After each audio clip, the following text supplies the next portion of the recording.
ರೇಣುಕಾಸ್ವಾಮಿ ಕೊಲೆ ಕೇಸ್ನಲ್ಲಿ D gang ಒಂದು ಕಡೆ ವಿಲವಿಲ ಅಂತ ಒದ್ದಾಡ್ತಿದೆ. ಸ್ಯಾಂಡಲ್ವುಡ್ ಪೊರ್ಕಿಗೆ ಶುರುವಾಗ್ತಾ ಇದೆ ಬೇಲ್ ಭಯ. ಮಧ್ಯಂತರ ಜಾಮೀನು ರದ್ದಾಗುವ ಆತಂಕದಲ್ಲಿ ಕರಿಯ ಇರುವಂತದ್ದು. ರೇಣುಕಾಸ್ವಾಮಿ ಕೊಲೆ ಪ್ರಕರಣದಲ್ಲಿ ಆರೋಪಿಗೆ ಒಂದು ಕಡೆ ಟೆನ್ಷನ್ ಮೇಲೆ ಟೆನ್ಷನ್. ಜೈಲ ಅಥವಾ ಬೇಲ ನಾಳೆ ಗೊತ್ತಾಗುತ್ತೆ ಚಕ್ರವರ್ತಿಯ ಭವಿಷ್ಯ.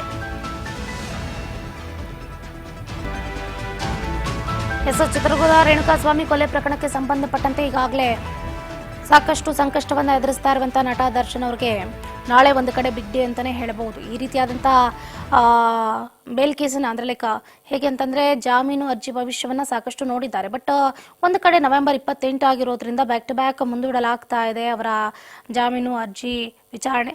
ನಾಳೆ ಏನಾಗುತ್ತೆ ನಟ ದರ್ಶನ್ ಅವರ ಅರ್ಜಿ ವಿಚಾರಣೆ, ಜೈಲ ಅಥವಾ ಏನಾದರೂ ಅದೃಷ್ಟ ಕೈ ಹಿಡಿದು ಬೇಲ್ ಆಗುತ್ತಾ ಅನ್ನುವಂಥ ಪ್ರಶ್ನೆ ಮಾತ್ರ ಮೂಡ್ತಾ ಇರುವಂಥದ್ದು.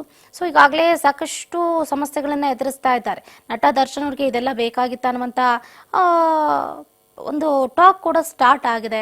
ಯಾಕಂದರೆ ಕನ್ನಡ ಚಿತ್ರರಂಗದಲ್ಲಿ ಅವ್ರದ್ದೇ ಆದಂಥ ಚಾಪನ್ನ ಮೂಡಿಸಿದಂಥವ್ರು ಈ ರೀತಿಯಾದಂಥ ಪ್ರಕರಣದಲ್ಲಿ ಯಾವುದೋ ಥರ್ಡ್ ಪರ್ಸನ್ಗೋಸ್ಕರ ಈ ರೀತಿ ಕೊಲೆ ಮಾಡುವ ಹಂತಕ್ಕೆ ಯಾಕೆ ಹೋದ್ರು ಇವರು ಅನ್ನುವಂಥ ಚರ್ಚೆ ಕೂಡ ನಡೀತು. ಈಗ ನೋಡಿ, ದರ್ಶನ್ ಅವರು ಬೇಲ್ಗಾಗಿ ಬಕಪಕ್ಷಿಯಂತೆ ಕಾಯುವಂಥ ಪರಿಸ್ಥಿತಿ ಉಲ್ಬಣ ಆಗಿದೆ. ನಾಳೆ ಹೈಕೋರ್ಟ್ನಲ್ಲಿ ದಾಸನ ಜಾಮೀನು ಭವಿಷ್ಯ ನಿರ್ಧಾರ ಆಗುತ್ತೆ.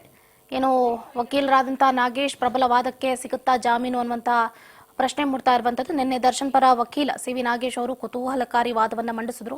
ರೇಣುಕಾಸ್ವಾಮಿಗೆ ಮಹಿಳೆಯರ ಬಗ್ಗೆ ಗೌರವ ಇಲ್ಲ, ಮಹಿಳೆಯರಿಗೆ ಅಶ್ಲೀಲವಾಗಿ ಸಂದೇಶವನ್ನ ಕಳಿಸ್ತಾ ಇದ್ದ, ಕಾನೂನಿನ ಮೇಲೆ ರೇಣುಕಾಸ್ವಾಮಿಗೆ ಕಿಂಚಿತ್ತೂ ಕೂಡ ಗೌರವ ಇಲ್ಲ ಅಂತ ಹೇಳಿದ್ರು. ಮೃತ ರೇಣುಕಾಸ್ವಾಮಿ ರಾಷ್ಟ್ರೀಯ ನಾಯಕನೇ.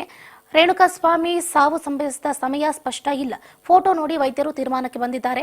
ಮೋಸದಿಂದ ರೇಣುಕಾಸ್ವಾಮಿಯನ್ನ ಕಿಡ್ನಾಪ್ ಮಾಡಿಲ್ಲ, ಬೆಂಗಳೂರಿಗೆ ಬಲವಂತವಾಗಿ ಕರೆ ತಂದಿಲ್ಲ ಅನ್ನೋದ್ರ ಬಗ್ಗೆ ಸಾಕ್ಷ್ಯಗಳು ಕೂಡ ಇಲ್ಲ ಅಂತ ಸಿ.ವಿ. ನಾಗೇಶ್ ಅವರು ನಿನ್ನೆ ವಾದವನ್ನ ಮಂಡಿಸಿದ್ರು. ನಾಳೆ ಏನು ನವೆಂಬರ್ 28 ಆಗಿರೋದ್ರಿಂದ ಎಸ್ಪಿಪಿ ಪ್ರಸನ್ನ ಕುಮಾರ್ ಅವರು ಕೂಡ ಇದರ ವಿರುದ್ಧವಾಗಿ ವಾದವನ್ನ ಮಂಡಿಸ್ತಾರೆ. ಏನಾಗುತ್ತೆ ಚರ್ಚೆ, ಯಾರು ಗೆಲ್ತಾರೆ ಯಾರು ಸೋಲ್ತಾರೆ, ಬೇಲ ಅಥವಾ ಜೈಲ ದರ್ಶನ್ಗೆ ಅನ್ನೋದನ್ನ ಕಾದಷ್ಟೇ ನೋಡ್ಬೇಕಾಗುತ್ತೆ.